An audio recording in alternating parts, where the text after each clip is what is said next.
Twelfth class economics Hindi medium. तो देखो, राष्ट्रीय आय का टॉपिक चल रहा है, नेशनल इनकम। और मैंने पहले ही बताया है, ये मैक्रो समष्टि का सबसे इंपॉर्टेंट यूनिट है और सबसे लेंथी यूनिट है। यहाँ पर हमारी थ्योरी भी होती है और यहाँ पर हमारा न्यूमेरिकल का क्वेश्चन भी होता है। ठीक है, तो काफी हद तक मैंने थ्योरी करा दी है और अभी थ्योरी का पार्ट ही चल रहा है। तो तुम्हें आज के लिए हेडिंग डालना है। देखो, आज के हेडिंग डालने से पहले मैं तुम्हें कुछ चीजें समझाता हूँ। और समझाना क्या है, देखो कितनी कमाल की बात है। कुछ भी चीज नहीं समझानी, सारी चीज तुम्हें पहले से ही मालूम है। अब ऐसा क्या है जो तुम्हें पहले से ही मालूम है? पढ़ाया तो मैंने है नहीं, मालूम कैसे है? यही तो कमाल की बात है। ध्यान से सुनना मेरे एग्जाम्पल को। लिखने का कोई काम नहीं है, आंखों से देखो और कानों से सुनो बस। और दिमाग का इस्तेमाल करो मत। मेरे पास पढ़ वैसे भी कुछ खास दिमाग है नहीं तुम्हारे पास, है ना? तो दिमाग का तो इस्तेमाल करना ही नहीं है। ठीक है, ध्यान से सुनो। सपोज तुम मुझे फीस देते हो इकोनॉमिक्स की 1000 रुपए। अरे भाई मानने तो दो, हालांकि देते तो हो नहीं तुम लोग, मान लेते हैं, है ना? तुमने मुझे इकोनॉमिक्स की फीस दी। तुमने मुझे क्या दी? इकोनॉमिक्स की फीस दी 1000 रुपए। भाई खुशी मिल गई मेरे को, हर किसी को मिलती है पैसे मिलने पर। ठीक है, बदले में मैंने तुम्हें इकोनॉमिक्स की क्या दी? ट्यूशन दी। भाई फ्री में तो तुमने दी नहीं, इतने बेवकूफ तो तुम हो नहीं, हालांकि लगते हो नहीं लेकिन। तो तुमने मुझे 1000 रुपए दिए, बदले में मैंने तुमको क्या दी? इकोनॉमिक ट्यूशन दी। ट्यूशन पढ़ाया, 1 महीना पढ़ाया 1000 रुपए में। अब ध्यान से सुनो, ये 1000 रुपए लेकर मैं गया मार्केट में। भाई मेरे हो गए ना अब तो ये पैसे। 1000 रुपए मैं अपने हिसाब से खर्च कर सकता हूं। क्या तुम मुझे बताओगे कि नहीं भैया उसमें मत खर्च करो, ये हमने दिए हैं? नहीं सर, इस चीज में खर्च मत करो, ये हमने दिए हैं, ऐसे बोलोगे? नहीं। अब ये 1000 रुपए किसके हो गए? मेरे हो गए। ये 1000 रुपए में मार्केट में गया और मार्केट में से मैं लेकर आ गया कुछ बुक्स 1000 रुपए की। 1000 रुपए की, देखो 500 रुपए की बुक्स लेकर आया। ठीक है, और 500 रुपए का मैं कुछ खाने पीने की चीज लेकर आया। क्या करे भाई, गरीब इंसान है, 500 रुपए का ही खा पाते हैं बस, है कि नहीं? तुम लोग तो अमीर इंसान हो, 10-10 हजार रुपए का खा जाते हो एक दिन में। हम तो सिर्फ 500 रुपए तक का ही खा पाते हैं। तो 500 की किताबें लेकर आया, 500 का खाना लेकर आया। अब ध्यान से सुनो, जो 500 रुपए की किताबें मैं लेकर आया हूं, जिस बंदे से लेकर आया हूं, शॉप से लेकर आया हूं ना, दुकान से लेकर आया हूं। देखो, जो 1000 रुपए तुमने मुझे दिए थे कुछ समय तक मेरे पास रहे, बाद में वो 1000 रुपए 500-500 बनकर एक तो चले गए दुकानदार के पास और एक चले गए रेस्टोरेंट के पास, जहां से मैं क्या लेकर आया हूं? खाना। कोई दिक्कत तो नहीं है? बहुत ही सिंपल सी पहेली है। तुम सोच रहे होंगे मैं ये क्या बेतुकी बातें करवाने लगा। मैं वो टीचर हूं, बिल्कुल बेसिक एग्जाम्पल से बताऊंगा, बिल्कुल बेसिक, जहां से बच्चों को समझ में आ जाए मैं वहीं से समझाऊंगा। ठीक है, बताओ क्या कुछ भी इको जैसा बताया अभी तक मैंने? बहुत ही सिंपल सी बात करी, इकोनॉमिक्स तो बताई ही नहीं। अभी मैं बताऊंगा इसके अंदर इकोनॉमिक्स कहां पर है। देखो बिल्कुल बेसिक बात है, कोई इको वाली बात नहीं है। तुमने मुझे 1000 रुपए दिए, मैंने तुम्हें ट्यूशन पढ़ाया, कोई इकोनॉमिक्स नहीं है। उस 1000 रुपए को मैं मार्केट में गया, 500 की किताबें खरीदी, 500 रुपए का खाना खरीदा, 500 रुपए मैंने दुकानदार को दे दी किताबें खरीद कर, और 500 रुपए रेस्टोरेंट को दे दिए। कोई नई बात है? नहीं। अब जरा आगे देखो, अब दुकानदार वाले के पास है ना 500 रुपए, उसने क्या करा? घर पे गया, घर पे उसने 100 रुपए अपने बच्चों को दिए। ध्यान से सुनो,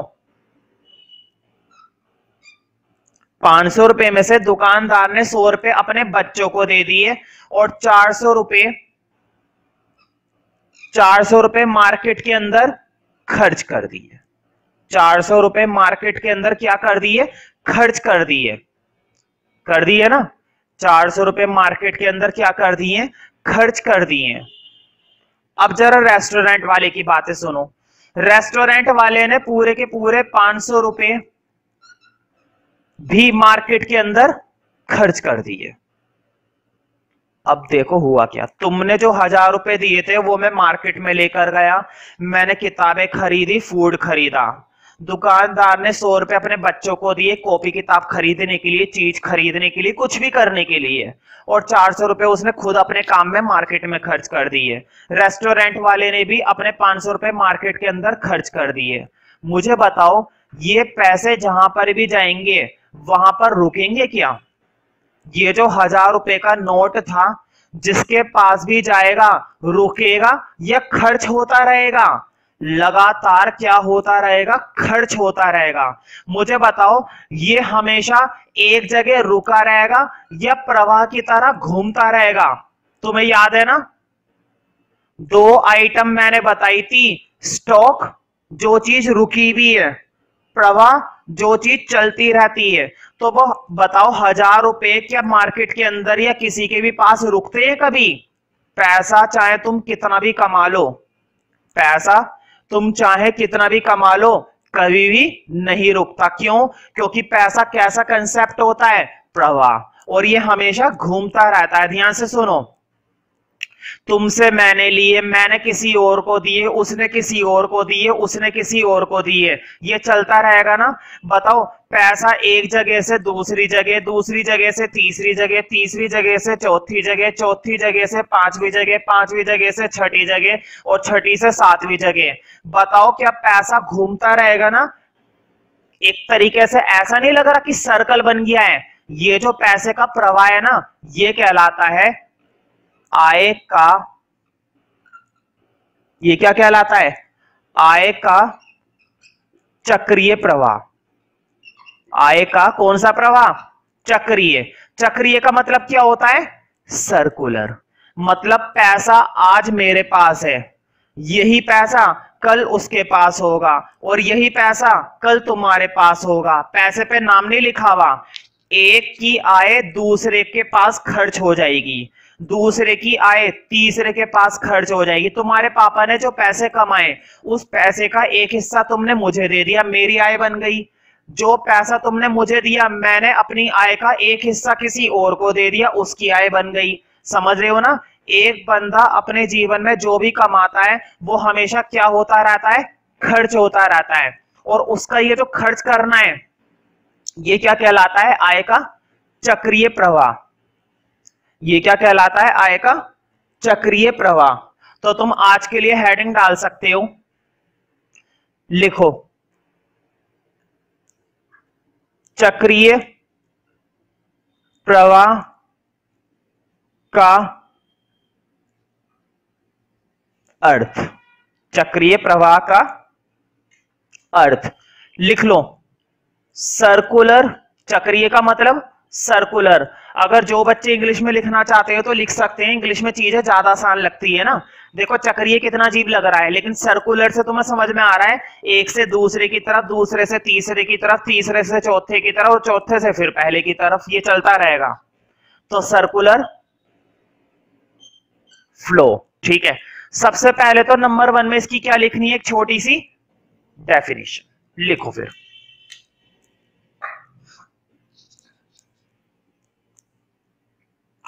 जब आय का प्रवाह, प्रवाह बोर्ड पे लिखा हुआ है हिंदी में, ये रहा। जब आय का प्रवाह अर्थव्यवस्था के विभिन्न क्षेत्रों में होता है, जब आय का प्रवाह अर्थव्यवस्था के विभिन्न क्षेत्रों में होता है, विभिन्न क्षेत्रों में होता है, तो इसे आय का चक्रीय प्रवाह कहा जाता है। तो इसे आय का चक्रीय प्रवाह कहा जाता है। जब आय का प्रवाह अर्थव्यवस्था के विभिन्न क्षेत्रों में होता है, मतलब एक व्यक्ति से दूसरे की तरफ, दूसरे से तीसरे की तरफ, तीसरे से चौथे की तरफ, एक जगह से दूसरी जगह, दूसरी जगह से तीसरी जगह, अर्थव्यवस्था के विभिन्न क्षेत्रों में होता है, तो इसे आय का चक्रीय प्रवाह कहा जाता है। तो इसे आय का चक्रीय प्रवाह कहा जाता है। कौन सा प्रवाह कहा जाता है? आय का चक्रीय प्रवाह। चक्रीय क्यों? क्योंकि सर्कल है, पैसा रुकेगा नहीं, हमेशा वही पैसा गोल गोल घूमता रहेगा, वही पैसा गोल गोल घूमता रहेगा।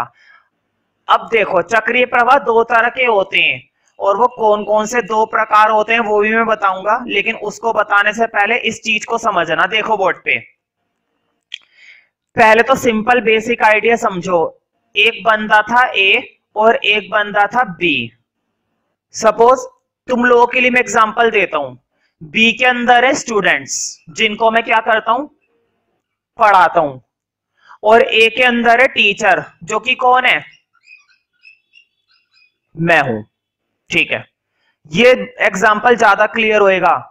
मैं एक ऐसा एग्जांपल दूंगा जो शायद ही कोई इकोनॉमिक्स का टीचर देगा, मालूम जरूर होगा, मैं ये नहीं कह रहा कि मालूम नहीं होगा, ये शायद ही किसी टीचर ने दिया होगा, बिल्कुल अलग, किसी भी किताब में नहीं मिलने वाला, कुछ नहीं मिलने वाला। और कमाल की बात ये है कि ये एग्जाम्पल ऐसा है, इसके बेस पर तुम्हें सब कुछ पता चल जाएगा, सब कुछ। अब मुझे बताने चक्रीय प्रवाह के दो प्रकार, कितने प्रकार होते हैं चक्रीय प्रवाह के? दो। अब देखो मुझे बताओ, मैंने तुमको ट्यूशन पढ़ाया, मैंने तुमको अपनी क्या दी, सेवा, इसको इंग्लिश में बोलते हैं सर्विस। बताओ क्या मैंने तुम्हें कोई चीज बेची है या मैंने तुम्हें कोई सर्विस दी है? देखो चीज को बोलते हैं गुड्स और सेवा को बोलते हैं सर्विस। मैंने तुम्हें कोई गुड्स नहीं दिया है, मैंने तुम्हें क्या दी है, एक सर्विस दी है। तो ध्यान रखना, गुड्स आता है वस्तुओं के लिए। फॉर एग्जाम्पल मैं टीचर नहीं हूं, मैं दुकानदार हूं, और तुम स्टूडेंट नहीं हो, तुम कस्टमर हो। तुमने मुझसे क्या खरीदी, शर्ट, तुमने मुझसे क्या खरीदी है, शर्ट। अब मुझे बताओ मैंने तुम्हें गुड्स दिया या सर्विस दी? अब मैंने तुम्हें क्या दिया, अब मैंने तुम्हें दिया है गुड्स, मैंने तुम्हें क्या दी है, एक शर्ट दी है। ठीक है, समझ रहे हो ना?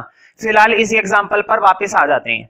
मुझे बताओ टीचर ने स्टूडेंट को क्या दी, सर्विस दी, एजुकेशन सर्विस दी, लेकिन स्टूडेंट बदले में टीचर को क्या देंगे, स्टूडेंट बदले में टीचर को देंगे फीस, स्टूडेंट बदले में टीचर को क्या देंगे, फीस देंगे। मुझे बताओ यहां पर मैंने तुम्हें कोई वस्तु दी या कोई सेवा दी, और बदले में तुमने क्या दिया, मुझे पैसा दिया। भाई छोटे तौर पर बोले तो क्या बोलेंगे, पैसा ही बोलेंगे। फीस हो गई, सैलरी हो गई, वेजेस हो गए, वेतन हो गए, ये सारी चीजें क्या होती हैं, पैसा ही तो होता है। तो तुमने मुझे बदले में क्या दिया, पैसा। देखो अब जरा पूरी दुनिया में सोचो, सिर्फ इंडिया के अंदर नहीं, सिर्फ दिल्ली के अंदर नहीं, पूरी दुनिया में सोचो, एक इंसान जब दूसरे को पैसा दे रहा है तो बदले में कुछ लेगा ना? पागल है क्या वो जो सिर्फ क्या देगा, पैसा देगा और बदले में कुछ नहीं लेगा? क्या कोई बच्चा मेरे साथ ऐसा करता है कि सर ये लो फीस रख लो, हमें नहीं पढ़ना लेकिन फीस रख लो बस आप? ऐसा होगा क्या? नहीं, ना तो मैं ऐसे में फीस रखूंगा और ना ही बच्चा इतना बेवकूफ है कि जो वो सिर्फ फीस देकर चला जाएगा। क्या ऐसा होगा? मैं ये बोलूंगा कि सिर्फ पढ़ लो पैसे मत दो, कभी नहीं होता। कुछ केसेस में होता है लेकिन वो दूसरे केसेस है, उनकी भी बातें करेंगे, सोशल सर्विस वाली बातें अलग हो रही हैं, ठीक है, उनको इंक्लूड नहीं कर रहे हैं। ध्यान से सुनो, एक तरफ से पैसा जाता है तो दूसरी तरफ से वो चीज आती है।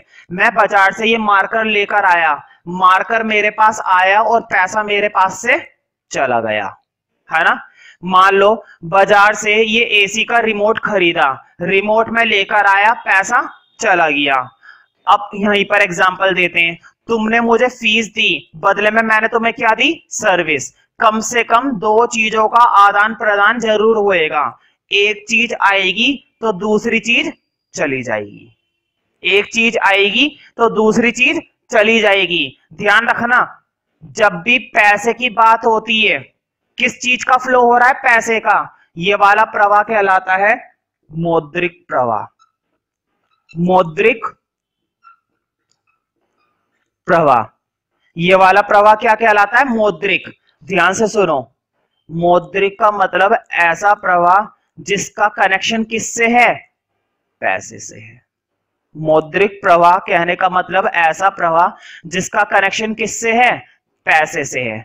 अब जरा ऊपर वाला देखो, जब भी पैसे को छोड़कर कुछ भी चीज दी जाएगी, पैसे को छोड़कर किसका लेन देन हो रहा है, चीजों का। मार्कर दे रहे हो, वस्तुएं दे रहे हो, सर्विसेज दे रहे हो, है ना, लेकिन पैसे के अलावा, तो ये वाला प्रवाह कहलाता है वास्तविक प्रवाह। कौन सा प्रवाह कहलाता है ये? वास्तविक। ठीक है, इसको कहते हैं रियल फ्लो और इसको कहते हैं मनी फ्लो। नाम से ही पता चल रहा है, मनी, मनी मतलब पैसा। ठीक है, तो तुम अगला सब हेडिंग डाल सकते हो, मैं नहीं डाल रहा, तुम डालो डायरेक्ट। देखो वर्ड पे पहले डॉट बना लो, अब डॉट के आगे लिखो चक्रीय प्रवाह के प्रकार। चक्रीय प्रवाह के प्रकार। चक्रीय, ये डायग्राम अभी नहीं बनाना है, जब बारी आएगी तब बनवाऊंगा, अभी मत बनाना इसको। ये तो एक बेसिक डायग्राम था, रियल डायग्राम ये नहीं है, रियल कुछ और है। लिखो चक्रीय प्रवाह के प्रकार। तो कितने प्रकार होते हैं चक्रीय प्रवाह के? दो। एक होता है हमारा वास्तविक और एक होता है मौद्रिक। पहले तुम्हें लिखना है मौद्रिक, तो लिखो कैपिटल ए। कैपिटल ए के अंदर लिखो मौद्रिक प्रवाह, पहले हेडिंग डाल दो कैपिटल ए में। कैपिटल ए के अंदर पहले हेडिंग डाल दो मौद्रिक प्रवाह। कैपिटल ए के अंदर हेडिंग डालो मौद्रिक प्रवाह। तो ध्यान से सुनो, मौद्रिक प्रवाह कहने का मतलब जब एक जगह से दूसरी जगह क्या ट्रांसफर होती है? मुद्रा। मुद्रा मतलब पैसा, मुद्रा मतलब आय। ठीक है, लिखो जब एक क्षेत्र से दूसरे क्षेत्र की तरफ मुद्रा का प्रवाह होता है, मुद्रा को लिखना चाहो तो मुद्रा को बोलते हैं मनी, मतलब कि पैसा। जब एक क्षेत्र से दूसरे क्षेत्र की तरफ, एक क्षेत्र से दूसरे क्षेत्र की तरफ मुद्रा का प्रवाह होता है, मुद्रा का प्रवाह होता है, तो इसे मौद्रिक प्रवाह कहा जाता है। तो इसे मौद्रिक प्रवाह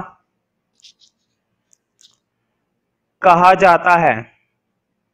मौद्रिक प्रवाह कहा जाता है।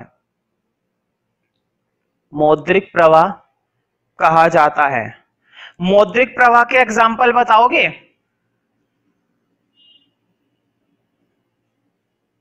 तुम्हारे पापा मान लो किसी कंपनी में काम करते हैं, किसी कंपनी में क्या करते हैं भाई? काम ही करते हैं, वहां पे जाके डांस तो करेंगे नहीं, है ना, काम करते हैं भाई, तभी तो पैसा मिलता है। काम करते हैं, मान लो बदले में उन्हें क्या मिलती है? काम के बदले में सैलरी। बताओ सैलरी सोने के सिक्के मिलते हैं? नहीं, सोने के सिक्के का जमाना तो गया। क्या मिलता है? पैसा मिलता है ना। तो सैलरी भी हमारा क्या है? मौद्रिक प्रवाह। लिखो, तो इसे मौद्रिक प्रवाह कहा जाता है। लिखो जैसे, हाँ इंग्लिश में मत लिख देना सैलरी, लिखो वेतन। सैलरी को हिंदी में बोलते हैं वेतन, समझ जाओगे ना, वेतन। लिखो वेतन कोमा। मुझे बताओ, मजदूर बड़ी बड़ी फैक्ट्रियों में काम करते हैं, 100 रुपए मिलते हैं, 500 रुपए मिलते हैं, 1000 रुपए मिलते हैं, कुल मिलाकर क्या मिलता है? पैसा, है ना। लिखो दूसरा एग्जांपल कोमा लगा के, मजदूरी। मजदूरों को क्या मिलती है? मजदूरी मिलती है, मजदूरी। ध्यान से सुनो, कोई सी भी चीज जिसका कनेक्शन पैसे से है, कोई सी भी चीज जिसका कनेक्शन पैसे से है, मौद्रिक प्रवाह। समझ रहे हो ना? मजदूरी, कोमा लगा के एक को लिखो। मुझे बताओ, बैंक में पैसा जमा करवाते हो तुम, बदले में तुम्हें इंटरेस्ट मिलता है ना। जब तुम अपने बचत खाते में, सेविंग अकाउंट के अंदर पैसा जमा कराते हो, तो बताओ साल 6 महीने में तुम्हें क्या मिलता है? इंटरेस्ट मिलता है। बताओ इंटरेस्ट कैसे मिलता है? सोने के सिक्के मिलते हैं या पैसा मिलता है? पैसा मिलता है भाई, बदले में क्या मिलता है? पैसा मिलता है। लिखो कोमा लगा के ब्याज, कोमा लगा के लिखो ब्याज। ठीक है, एक और लिखवाऊंगा, तुमने अपना घर किराए पर दे रखा है, बदले में क्या मिलेगा? रेंट। बदले में क्या मिलेगा? रेंट। रेंट को हिंदी में क्या बोलते हैं? किराया। लिखो कोमा किराया। कैसे मिलता है किराया? क्या सोने के सिक्के देता है? नहीं, सोने के सिक्के का जमाना गया। लिखो किराया, लिख लोगे हिंदी में किराया। अब लिख लो आदि, दुनिया भर के हैं, जितना सोचोगे उतने ज्यादा तुम्हें मौद्रिक प्रवाह के एग्जाम्पल दिखाई देंगे, ऐसी बात नहीं है। यही 3-4 होते हैं, दुनिया भर के होते हैं। ठीक है, तो ये है हमारा मौद्रिक प्रवाह, जिसको हम मनी फ्लो कहते हैं इंग्लिश में। जिसको क्या बोलते हैं?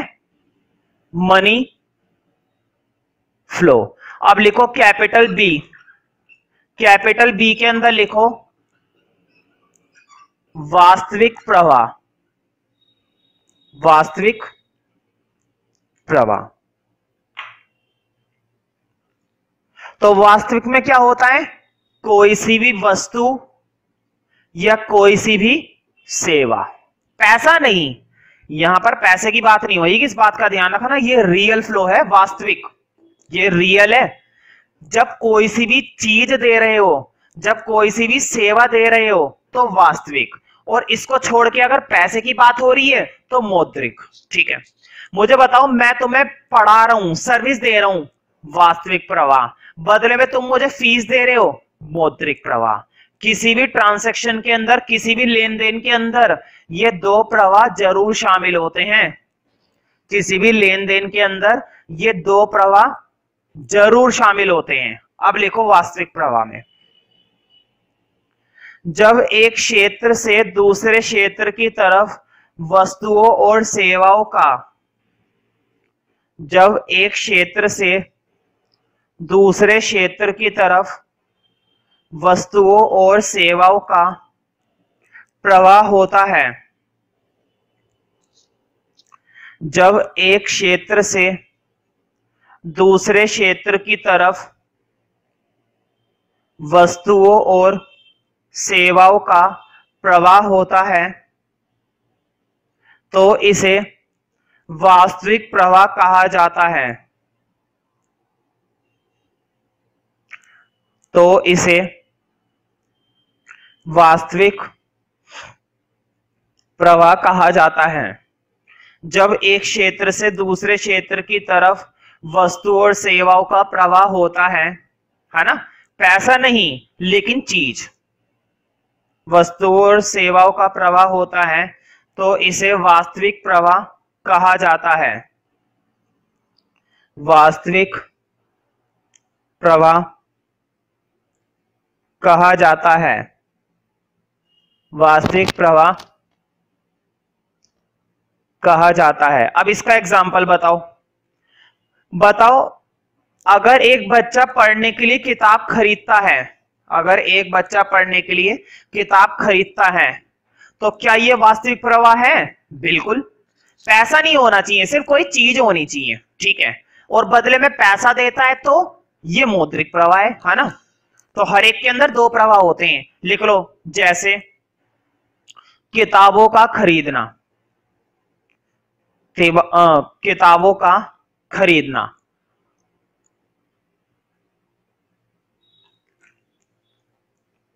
तो अगर कोई भी वस्तु को तुम खरीद रहे हो, तो तुम कौन से प्रवाह के शिकार हो रहे हो? वास्तविक प्रवाह के। फटाफट से इलाज करवा लो जाके। अब इसको प्रॉपर पढ़ेंगे।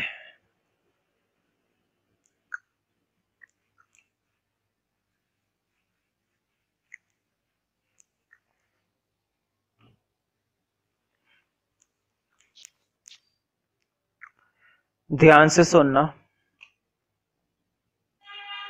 बहुत ही इंपॉर्टेंट बात बताऊंगा मैं।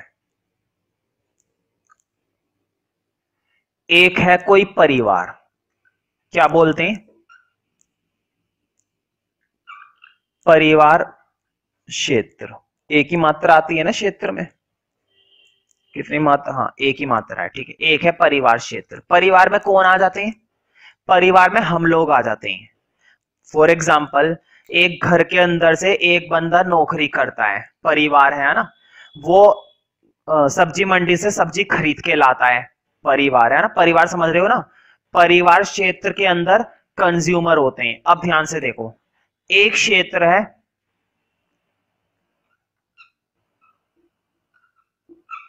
उत्पादक क्षेत्र, है ना? उत्पादक क्षेत्र, इसको फर्म के नाम से लिखना है। फर्म होते हैं ना, फैक्ट्री, कारखाने, ये सब। ठीक है, किसके नाम से लिखना है? फर्म के नाम से। ध्यान से समझना भाई, बहुत ही इंपॉर्टेंट। ये देख लो कि राष्ट्र आय का मेन टॉपिक स्टार्ट हो गया है। एक क्षेत्र है हमारे पास, कौन सा? परिवार क्षेत्र। और एक क्षेत्र कौन सा है हमारे पास? फर्म। तुम सोचोगे मैं फर्म पे इतना जोर क्यों दे रहा हूं? देखो मैंने तुम्हें उत्पादक क्षेत्र तो नाम के लिए लिखा है, समझाने के लिए। असली नाम तुम्हें क्या लिखना है? फर्म लिखना है। असली क्षेत्र तुम्हारा क्या है? फर्म। हालांकि दोनों में कोई फर्क नहीं है, टेक्निकली दोनों में कोई फर्क नहीं है, ठीक है। तुम्हें मालूम है ना, उत्पादक में एक चीज बता देता हूं, उत्पादक किसी चीज को बनाता है। उत्पादक, चलो मैं इसके लिए भी एक आसान शब्द लिख देता हूं परिवार के लिए, अब तुम्हें समझ में आएंगी बातें ज्यादा। उपभोक्ता। क्या लिख दिया मैंने? उपभोक्ता। मुझे बताओ, उत्पादक उसे कहते हैं जो किसी चीज को बनाता है, और उपभोक्ता उसे कहते हैं जो किसी चीज का इस्तेमाल करता है। उपभोक्ता क्या कमाता है? लाभ। सॉरी, उत्पादक क्या कमाता है? लाभ। और उपभोक्ता क्या प्रदान करता है? संतुष्टि। उसको क्या मिलनी चाहिए? संतुष्टि मिलनी चाहिए। मुझे बताओ, जो भी चीज उत्पादक क्षेत्र बनाएगा, उत्पादक शब्द मैंने लिखा है सिर्फ समझाने के लिए, तुम्हें क्या पढ़ना है? फर्म। उपभोक्ता शब्द मैंने लिखा है सिर्फ समझाने के लिए, तुम्हें अपने रजिस्टर में क्या नोट करना है? सिर्फ परिवार क्षेत्र।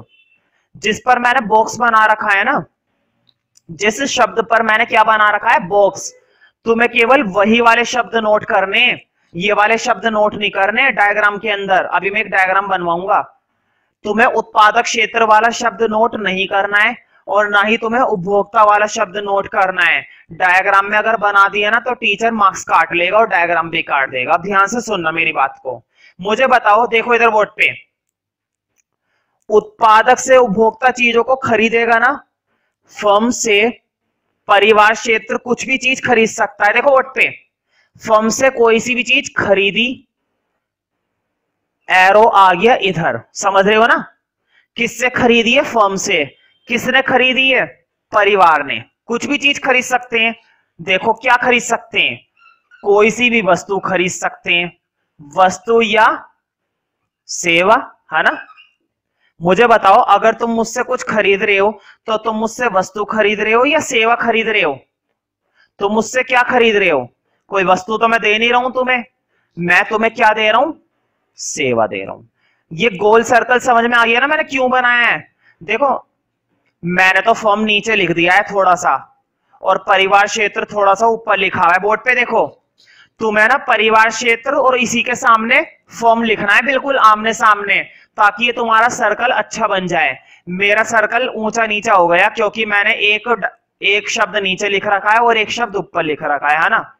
तुम क्या करना, तुम ये बॉक्स वाली चीज है ना बिल्कुल आमने सामने लिखना, अभी मत बनाना, जब मैं बोलूं तब बनाना।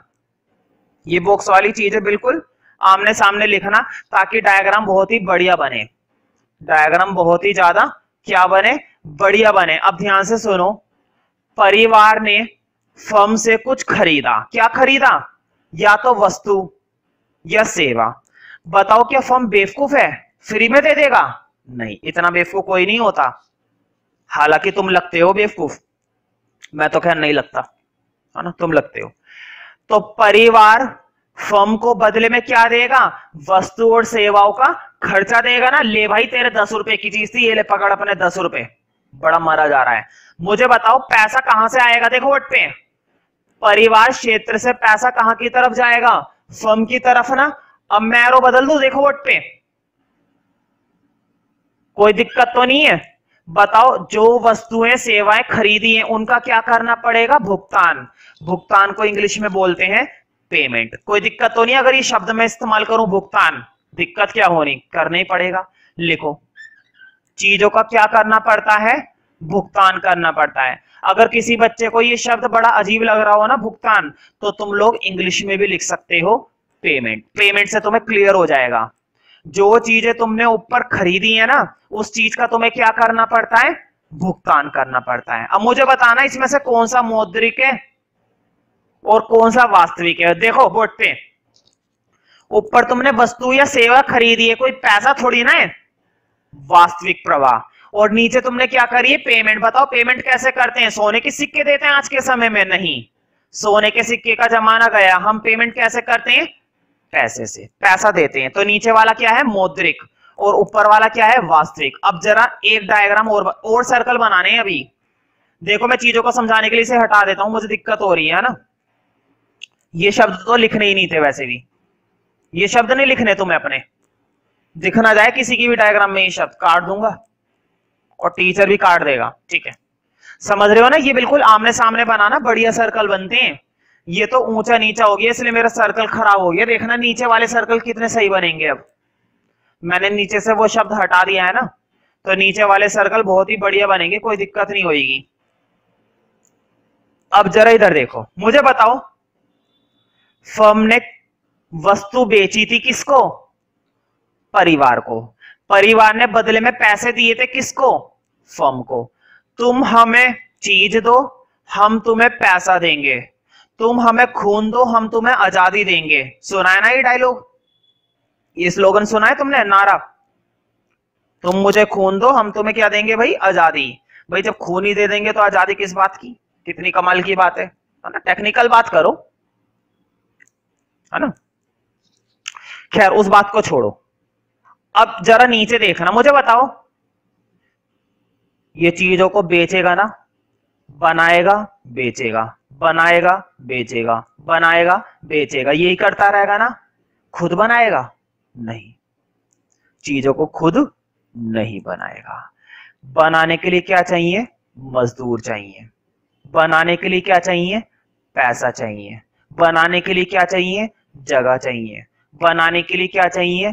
कैपिटल चाहिए। बनाने के लिए क्या चाहिए? मशीन चाहिए। चाहिए ना? बहुत सारी चीजें हमें चाहिए। ठीक है, ये सारी चीजें इसको मिलती हैं परिवार क्षेत्र से। अब बोर्ड पे देखो, ये परिवार क्षेत्र ही है जो इसको क्या देगा? मजदूर। बताओ वो मजदूर कहां से लेकर आएगा? अगर फर्म को कुछ चीज बनानी है तो फर्म मजदूर कहां से लाएगा? दूसरे देश से लेकर आएगा, आसमान से तोड़कर लाएगा मजदूर? यहीं से मिलते हैं मजदूर, परिवार क्षेत्र से ही मिलते हैं मजदूर। एक परिवार के अंदर 10 लोग हैं, 5 लोग क्या होंगे? काम करेंगे, और काम करने वाला बंदा क्या है? मजदूर है। तो मजदूर भी फर्म को कहां से मिलेंगे? परिवार क्षेत्र से। एरो समझ में आ रहा है ना? एरो उधर जा रहा है, मतलब मजदूर परिवार क्षेत्र से निकलकर कहां पर जा रहे हैं? फर्म के पास जा रहे हैं। मजदूर जाकर मेहनत करेंगे, चीजों को बनाएंगे, मशीनों को चलाएंगे। समझ रहे हो ना? एक और चीज, फर्म को पैसा भी चाहिए। फर्म को क्या चाहिए? पैसा चाहिए। पैसा मतलब पूंजी। पूंजी भी कहां से मिलेगी? परिवार क्षेत्र से। पूंजी भी कहां से मिलेगी? परिवार क्षेत्र से। लिखो, अभी जब मैं ड्रॉ करने को बोलूं ना तब ड्रॉ कर लेना वीडियो पॉज करके, अभी चीजों को समझते जाओ। इसको उत्पादित करने के लिए पैसा चाहिए, मजदूर चाहिए, जगह चाहिए, बहुत सारी चीजें चाहिए। सब तो नहीं लिखाऊंगा, कुछ खास चीजें लिखवा रहा हूं। चीजों को बनाने के लिए क्या करेगा? मजदूर ले लेगा। कहां से लेगा? अपने घर से लाएगा क्या मजदूर? दूसरे देशों से लाएगा? नहीं, इसी धरती पर, इसी भारत के अंदर परिवार से लेगा मजदूर, है ना? अब जरा और देखो, काम करने के लिए क्या चाहिए? जगह चाहिए, मतलब कि भूमि चाहिए। वो भी कहां से मिलेगी? परिवार क्षेत्र से। मुझे बताओ, परिवार क्षेत्र बेवकूफ है? इसको काम करने के लिए मजदूर दे रहा है। ले ले यार, तू भी क्या याद रखेगा, मजदूर ले ले, पैसा भी ले ले, मेरा मजदूर पूंजी भी ले ले, और मेरी भूमि भी ले ले, और मुझे बैठा दे चौराहे पर। ऐसा करेगा वो? नहीं। परिवार क्षेत्र इतना मूर्ख नहीं है। ध्यान से सुनो, मजदूरों को फर्म क्या देगा बदले में? देखो बोर्ड पे, इधर देखो, बस बोर्ड पर फोकस होना चाहिए। अब फर्म की बारी है, एरो चला गया फर्म परिवार की तरफ। फर्म मजदूरों को क्या देगा? उनकी मजदूरी देगा। ये लो, आपने इतना अच्छा काम करा है, ये लो कुछ दौर पे, बाहर जाके मौज करो। बाहर जाके क्या करो? मौज करो, और वो भी हर रोज करो। वैसे ही मौजपुर में ही है तो मौज ही होगी। पूंजी, पैसा भी दिया था, परिवार ने पैसा भी दिया था। पैसे के बदले इनको क्या मिलेगा? ब्याज मिलेगा। ऐसे ही नहीं देता हर कोई पैसा। आज के समय में अगर मैं तुम्हें उधार दे दूं तो ऐसे ही दे दूंगा, फोकट में दे दूंगा? नहीं, बदले में क्या लूंगा तुमसे? ब्याज। तो फर्म इसको क्या देगा बदले में? ब्याज देगा भाई, इंटरेस्ट देगा। भूमि, अब ध्यान से सुनना, भूमि बताओ, भूमि का किराया होता है, लगान होती है ना? तो भूमि के बदले फर्म क्या देगा? परिवार क्षेत्र को किराया देगा। भूमि के बदले फर्म क्या देता है? किराया देता है। समझ में आ रही है ना बात? देखो बोर्ड पे, परिवार ने इसको मजदूर दी है, इसने मजदूर के बदले क्या दी? मजदूरी दी। परिवार ने इसको अपनी पूंजी दी, इसने पूंजी के बदले क्या दिया? ब्याज दिया, अच्छा ब्याज दिया। परिवार ने इसको अपनी भूमि दी, भूमि के बदले इसने क्या दिया? किराया दिया। इसका मतलब ये हुआ कि हर एक लेन देन में दो लेन देन होने बहुत जरूरी है। मुझे बताओ, मजदूर दिए, पूंजी दी, भूमि दी, ये सारे के सारे वास्तविक, और नीचे वाले मौद्रिक, क्योंकि किराया भी कैसा होगा? पैसा। ब्याज भी क्या होगा? पैसा। और मजदूरी भी क्या होगी? पैसा। मजदूरी भी क्या होगी? पैसा। तो मैं ना यहां पर डाउट हो रहा होगा पूंजी, कि सर पूंजी भी तो पैसा ही होता है। बिल्कुल सही, मुझे मालूम था। पता नहीं तुम लोगों के दिमाग में ये बात आई होगी या नहीं आई होगी, कोई बात नहीं, मैं इस बात को क्लियर कर देता हूं। मुझे भी मालूम है, पूंजी मतलब पैसा ही होता है, पूंजी मतलब पैसा ही होता है, लेकिन ये फिर भी वास्तविक है। अब पता है क्यों है ये वास्तविक? क्योंकि पूंजी किसी चीज के लिए नहीं पे करी गई है, पूंजी अभी वस्तुओं को बनाने के लिए दी गई है। क्या पूंजी, ध्यान से सुनो, पूंजी मतलब पैसा ही है, लेकिन ये फिर भी मौद्रिक नहीं है, क्योंकि पूंजी को फर्स्ट टाइम दिया गया है, बदले में जो मिलेगा वो मौद्रिक होता है। समझ रहे हो ना? पहले चीज को खरीदना पड़ता है, बाद में पैसा मिलता है। समझ रहे हो ना? बाद में पैसे की बात होती है। तो यहाँ पर पूंजी सिर्फ एक संसाधन है, कोई मौद्रिक प्रवाह नहीं है। मौद्रिक प्रवाह, इसके बदले में जो ब्याज मिला है ना, वो है मौद्रिक प्रवाह। ऊपर वाला मौद्रिक नहीं है, ऊपर वाला वास्तविक ही है, क्योंकि वो सिर्फ एक संसाधन है। ठीक है, तो देखो अभी डायग्राम मत बनाना, मैं वीडियो के अंदर बता दूंगा कब डायग्राम बनाना है। डायग्राम वगैरह से सबसे पहले एक हेडिंग डालो। देखो मेरे पास तो स्पेस खत्म हो गया है, क्योंकि मैं डायग्राम रब नहीं कर सकता अभी, क्योंकि तुम लोगों ने अभी बना नहीं रखा डायग्राम, इसलिए मैं लिख नहीं रहा बोर्ड पर वो हेडिंग। अगला मेन हेडिंग तुम लोगों को डायरेक्ट लिखना है। लिखो, दो क्षेत्र में आय का चक्रीय प्रवाह। अब हमें कितने क्षेत्र में पढ़ना है? दो क्षेत्र में। तुम देख सकते हो डायग्राम के अंदर कितने क्षेत्र है? फर्म पहला क्षेत्र, परिवार दूसरा क्षेत्र। दो क्षेत्र में चक्रीय प्रवाह पढ़ना है, तीन क्षेत्र में चक्रीय प्रवाह पढ़ना है, चार क्षेत्र में चक्रीय प्रवाह पढ़ना है। कितने क्षेत्रों में पढ़ना है?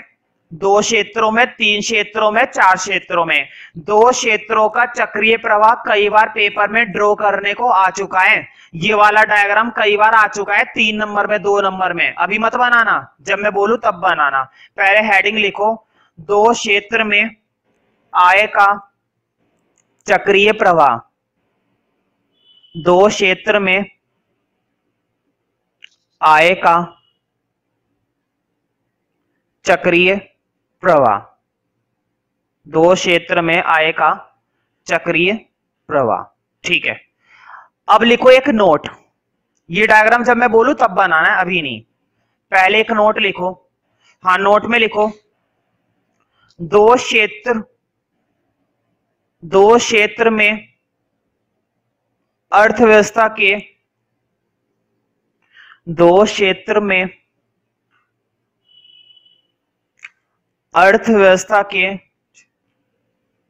दो क्षेत्र में अर्थव्यवस्था के परिवार क्षेत्र और फर्मों को शामिल किया जाता है। बोर्ड पे लिखा हुआ है, परिवार क्षेत्र और फर्म। दो क्षेत्र में अर्थव्यवस्था के परिवार क्षेत्र और फर्मों को, परिवार क्षेत्र और फर्मों को शामिल किया जाता है। परिवार क्षेत्र और फर्मों को शामिल किया जाता है, शामिल किया जाता है। अब तसल्ली से वीडियो पोस्ट करके ये डायग्राम बना लेना। देखो बोर्ड पे, डायग्राम बनाने से पहले मैं तुम्हें एक चीज बता देता हूं, ये वाला बॉक्स और ये वाला बॉक्स आमने सामने लिखना, बढ़िया डायग्राम बनेगा।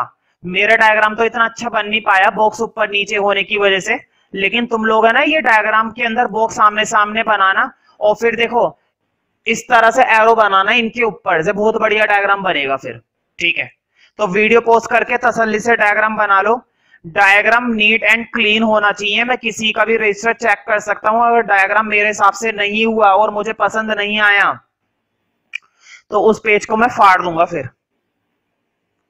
तो उम्मीद करता हूं इस डायग्राम को तुमने बना लिया होगा वीडियो पोस्ट करके।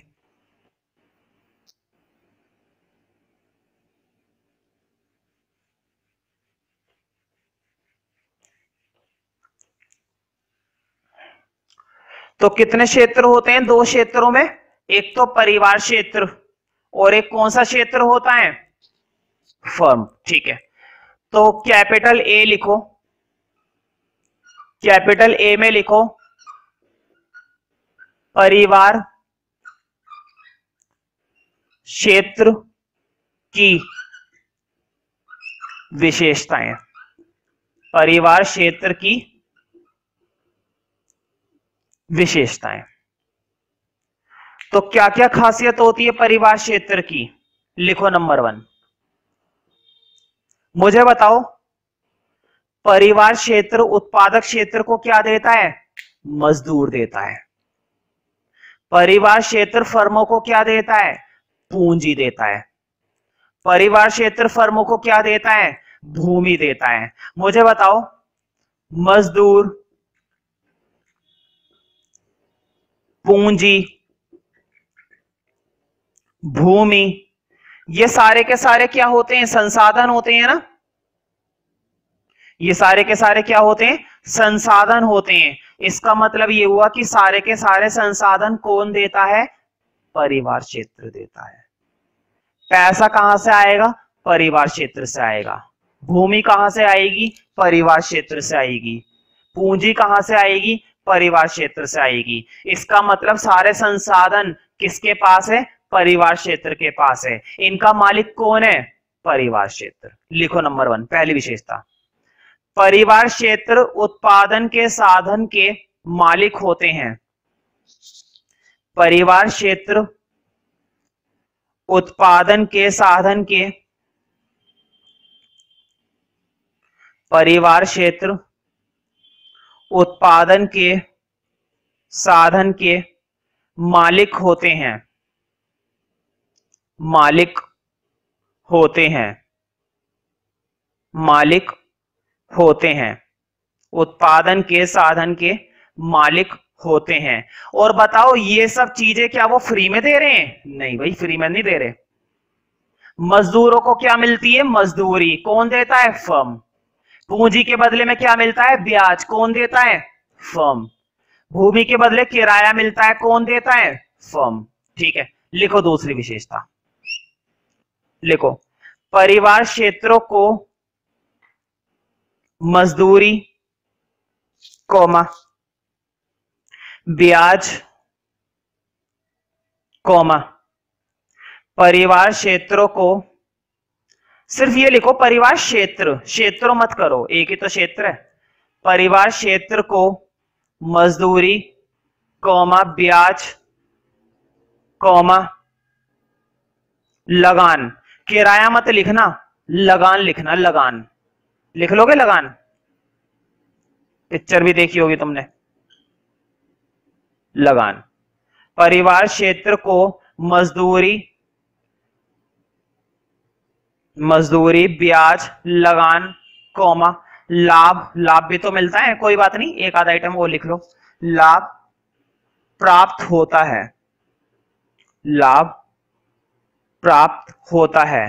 ठीक है, मजदूरों के बदले मजदूरी, पूंजी के बदले ब्याज, भूमि के बदले किराया, जिसको हम क्या कहते हैं? लगान। ठीक है, और एक चीज और बताओ, जितनी भी चीजें फर्म में बना रहा है उन चीजों का इस्तेमाल भी कौन करता है? परिवार ही करता है। वस्तुओं को खरीदने का काम, सेवाओं को खरीदने का काम भी कौन कर रहा है? परिवार ही कर रहा है। लिखो तीसरी खासियत, लिखो परिवार क्षेत्र वस्तु और सेवाओं के उपभोक्ता होते हैं। उपभोक्ता मतलब वो उन चीजों को खरीदते हैं। परिवार क्षेत्र वस्तुओं और सेवाओं के, परिवार क्षेत्र वस्तुओं और सेवाओं के उपभोक्ता होते हैं। क्या होते हैं वो? उपभोक्ता। वो चीजों को खरीदते हैं और अपना उपभोग करते हैं, है ना। परिवार क्षेत्र वस्तुओं और सेवाओं के उपभोक्ता होते हैं। इसी में लिखना परिवार क्षेत्र अपनी आय को, परिवार क्षेत्र अपनी आय को उपभोग पर खर्च करते हैं। परिवार क्षेत्र अपनी आय को उपभोग पर खर्च करते हैं। किस पर खर्च करते हैं? उपभोग पर। अपनी आय को उपभोग पर खर्च करते हैं। ऐसे तो नहीं करते, अपनी जरूरत के हिसाब से करते हैं। अच्छा लगे तो लाइक करो, नहीं अच्छा लगे तो फिर भी लाइक कर दो भाई यार, एक लाइक करने में क्या